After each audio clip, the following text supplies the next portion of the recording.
अस्सलाम वालेकुम। तो वेलकम है आप लोगों का एम रात चैनल में।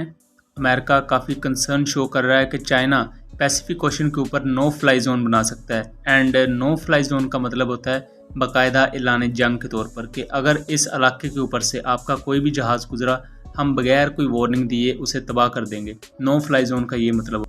अमेरिका ये कह रहा है कि चाइना ताइवान का जो एरिया है उस पर नो फ्लाई जोन बना देगा। ये खबर निकल कर कहाँ से सामने आई कि 19 जुलाई को जो स्पीकर ऑफ यूएस हाउस हैं नैन्सी पेलोसी, उनके बारे में खबरें गर्दिश करना कर गईं कि उन्होंने ताइवान का दौरा करना है और वहाँ कुछ ऐसी पॉलिसीज़ का ऐलान किया जाएगा जो कि चाइना के ख़िलाफ़ होंगी। उसके मुकाबले में चाइना की तरफ से भी काफ़ी मजम्मत वगैरह उसकी की गई और सख्त बयान आता है। अमेरिका का ये दावा है कि चाइना नो फ्लाई जोन बना देगा। नो फ्लाई जोन का मतलब है कि जैसे ही नैन्सी पेलोसी का जहाज़ इन इलाकों से गुजरेगा, चाइनीज़ जहाज़ उसे जाके शूट डाउन कर देंगे।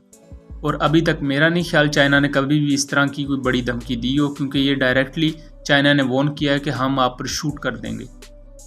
नैन्सी पेलोसी को ताइवान भेजा क्यों जा रहा है? इस बारे में 20 जुलाई को जो बाइडन, जो कि अमेरिका के सदर हैं, उन्होंने ये कहा कि यूएस मिलिट्री के जो ऑफिशियल्स थे, जब उनके साथ बात हुई तो उन्होंने इस चीज़ को इंडोर्स किया कि हाँ, ये बिल्कुल एक अच्छा इकदाम है, आप नैन्सी पेलोसी को ज़रूर भेजें ताइवान में। इससे रशिया और चाइना के ख़िलाफ़ हमें अपनी माइट शो करने का मौका मिलेगा।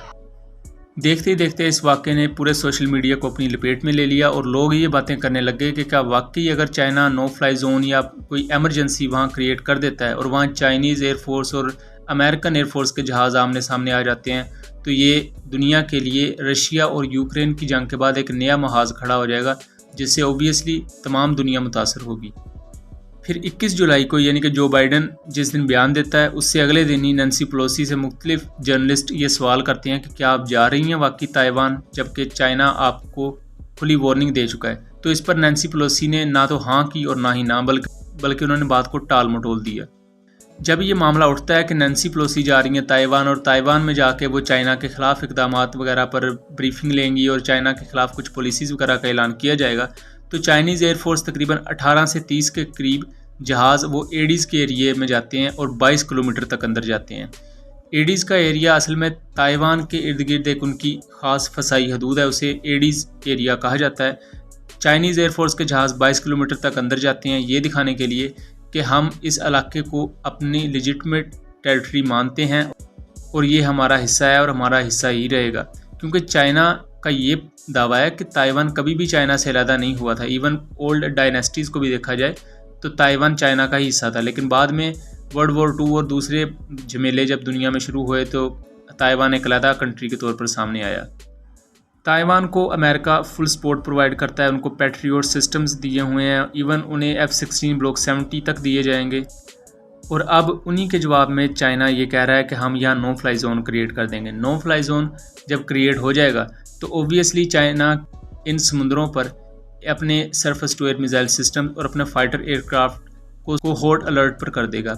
यहाँ जितने भी यूएस नेवी के और यूएस मरीन कोर्प्स के करियर्स हैं, जिनमें एयरक्राफ्ट करियर और दूसरे helicopter career, amphibious assault ships हैं, वो सब की सब खतरे में आ जाएंगी। जैसे कोई जहाज़ उड़ेगा और इस एरिया के करीब भी फड़के के करीब भी आएगा तो चाइना बगैर कोई वार्निंग दिए शूट कर सकता है। इसके आप अंजाम को समझ सकते हैं कि ये खुली जंग की दावत होती है। अब चाइना की तरफ से नया बयान ये सामने आया है कि हाँ, नैन्सी पेलोसी आ जाएं, हम नो फ्लाई जोन तो क्रिएट नहीं करेंगे। ये अभी अनकन्फर्म्ड बयान है चाइना की तरफ से। उन्होंने कहा कि हम नो फ्लाई जोन तो क्रिएट नहीं करेंगे, लेकिन जो हमारे जहाज़ हैं चाइनीज़ एयरफोर्स के, वो नैन्सी पेलोसी के जहाज़ को एस्कॉर्ट करेंगे। एस्कॉर्टिंग क्या होती है कि किसी को ताज़ीम के तौर पर अपने जो फाइटर एयरक्राफ्ट हैं वो उनकी हिफाजत के लिए भेजे जाते हैं। लेकिन ओबियसली चाइना यहाँ नैन्सी पेलोसी की ताज़ीम या इज़्ज़त के लिए जहाज़ नहीं भेज रहा, बल्कि चाइना ने यह कहा है कि हम अपने जहाज़ों से नैन्सी पेलोसी का जो एयरक्राफ्ट होगा उसको एस्कॉर्ट इस वजह से करेंगे ताकि हम ये बता सकें कि ये ताइवान के ऊपर आप उड़ रहे हैं, ये इलाका हमारा ही है और ये हम लेजिटिमेट यहाँ पर अपना इख्तियार रखते हैं कि हम अपने जहाज़ों को उड़ाएँ। तो अगर पिछले 5 साल से देखा जाए तो चाइना ने बहुत ही ज़्यादा अग्रेसिव अप्रोच अपना के रखी है, इवन इंडिया के ख़िलाफ़ और अब तो यूएस के ख़िलाफ़ भी।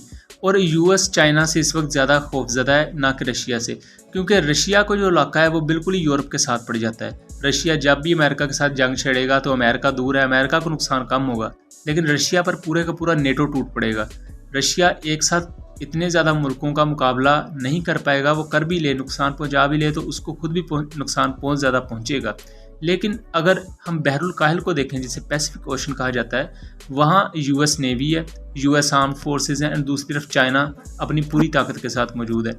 यहाँ नेटो नहीं आ सकता, मतलब कि नेटो की फोर्सेस के दस्ते आ सकते हैं, लेकिन जिस तरह यूरोप में नेटो की पूरी ताकत मौजूद है ना, वो पूरी की पूरी उठा के, अब ज़ाहिरी बात है बहरुल काहिल में तो लेकर आ नहीं सकते समंदर में, तो यहाँ चाइना ज़्यादा टफ टाइम देख सकता है अमेरिका को।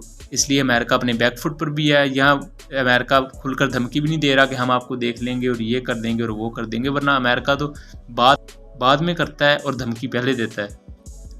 दूसरी अपडेट की बात करें तो साउथ कोरिया के लिए एक बहुत बड़ा कॉन्ट्रैक्ट उनको मिला है, जो कि 14.5 बिलियन डॉलर्स का है, और ये अभी तक का सबसे बड़ा डिफेंस कॉन्ट्रैक्ट है। रिसेंट जो कॉन्ट्रैक्ट्स हुए हैं उनमें कहा जा रहा है इसके तहत जो पोलैंड है वो साउथ कोरिया से 48 FA-50 एयरक्राफ्ट खरीदेगा, 180 K2 पैंथर टैंक्स खरीदेगा और 670 K9 सेल्फ प्रोपेल्ड आर्टिलरीज खरीदेगा।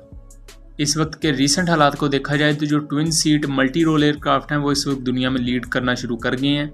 इसलिए पाकिस्तान JF-17 ब्लॉक 3 का ट्विन सीट वेरिएंट बना रहा है। उसकी वाज़ेह वजह FA-50 की कामयाबी है।